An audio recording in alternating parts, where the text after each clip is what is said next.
Hello and welcome to the explainer video for Your Strongest Year Block 9. This is titled Strength Development Block 2, and this is going to carry on the themes from Block 8, or Strength Development 1. So this is taking the lead from some of the work produced by Mike Tushner of Reactive Training Systems and trying to expound more upon the emergency strategies framework. So with the nature of this program, it is delivered on a block basis, so you get 4 weeks of training, 12 4-week blocks. If you were to take these ideas to their full fruition or to their logical endpoint, you would basically run the block. So the mesocycle of training, the 1 week of training, that would be ran until you stopped seeing again, consistently stop seeing again, either a stalling or a regression in your estimated 1 rep max. And from there, you can determine your training response, grossly saying. So on this program, there's a microcycle. There's the microcycle week of training. There are 4 exposures, so there are 4 different sessions, and every week you have 1 exposure.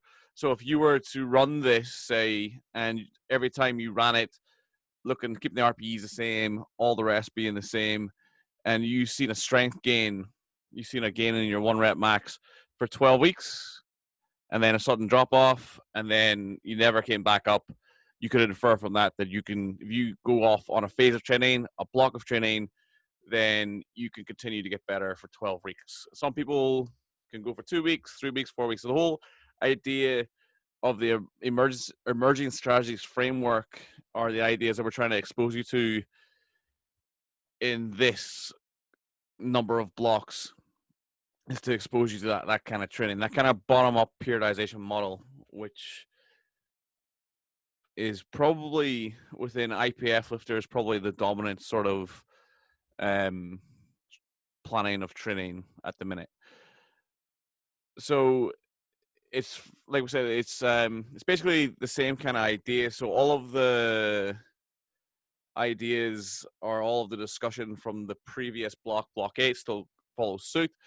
The setup is session 1 squat and bench, session 2 squat and bench assistance, session 3 is a squat assistance and bench, and then session 4 is deadlift assistance and bench assistance.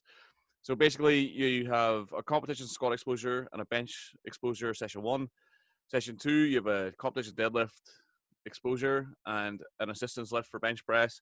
Session 3, you have an assistance lift for squat, competition bench exposure, and then session 4 is a deadlift assistance exercise and a bench assistance exercise. And idea being, we try and keep the RPs fairly consistent through the block, and we're looking to increase the load primarily, not reps, although you can do that in some instances to match up the RPE. So we'll be using the RPE chart. So this is on the website. You can see it's basically it's reps in reserve is another way of putting it. So an at 9 means you have 1 rep left. At 9.5 means you maybe have 1 rep left. At 8 means you definitely have more reps left, and so on and so forward. So we'll go and have a look at the block, the way it's set out. If I can click on it. Okay, so this is the block. We'll just talk through the progression. So it's basically it's a top set of 3 with 3x3 down sets. So at the start, you're starting off at 85%. So that should be around your 5 rep max. So for that, all things being equal, for this lifter who has a training max of 293, 248 should be a 5 RM. So performing 3 reps at that should give them an RPE of 2, all things being equal. The idea would be that you would start off, as suggested, the way it's laid out. You perform your, you work up, and then you kind of use RPEs to kind of gauge it. So you might find the first session at 248 for 3 is going to be too much, or it might be too little. So if it's too much, you would adjust. So you maybe do 240 for a top set of 3, and that would be an 8. Or maybe it's like a 7.5. If it's a 7.5, you might decide to go up 2.5 kilos or 5 kilos to try and get a more accurate top set of 3.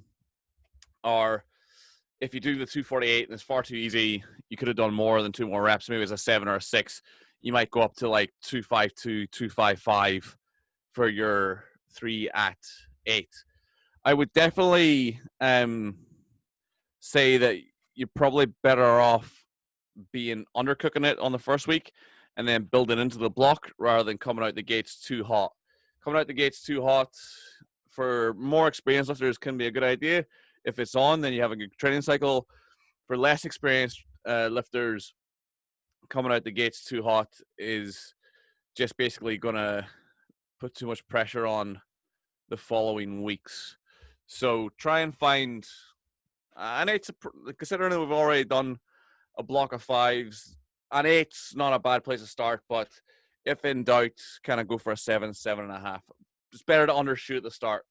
You can always add more weight the following weeks. However, if you start too heavy, it could be a real shit fight going forward. So it's basically that carried through, suggesting a 2.5% increase. So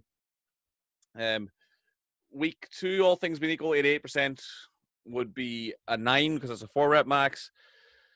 90% would be a 10 because it's a 3 rep max, and 92.5% should be above a 10. So the idea is that with exposures, hopefully you can keep that 8 pegged, and then maybe week 3, maybe it climbs to a 9, and then maybe week 4 you maybe get a 9.5. It kind of, we don't really try to infer too much. The whole idea is you try and let it pan out. So you set up a structure as we've set up here, which we'll discuss kind of briefly, and you let it pan out over the block or over a number of weeks, and you take notes on, like ideally if you have bar speeds, you take notes on that.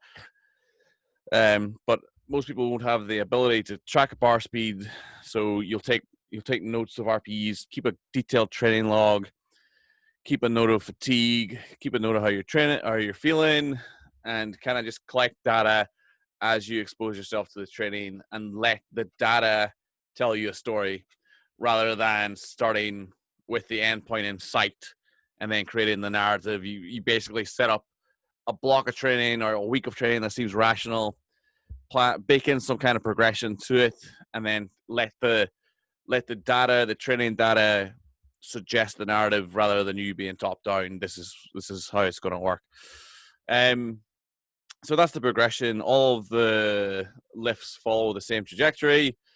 The assistance lifts, they just start with a smaller percentage, so they just start lighter basically. So we're suggesting snatch, grip, deadlift as your assistance lift, normal deadlift is comp lift, squat as normal lift, either high bar or safety squat bar as the assistance lift for squat, and then floor press and incline press as the 2 main bench assistance variations. And then we have some back work, some core work, some shoulder work, kind of mixed in, general assistance. You can, of course, if you have things you need to work on, like if you maybe need to work on quad strength, or you need to work on rotator cuff strength, or you have specific work-ons that you need to take care of, you can just utilize the assistance slots to kind of to modify that.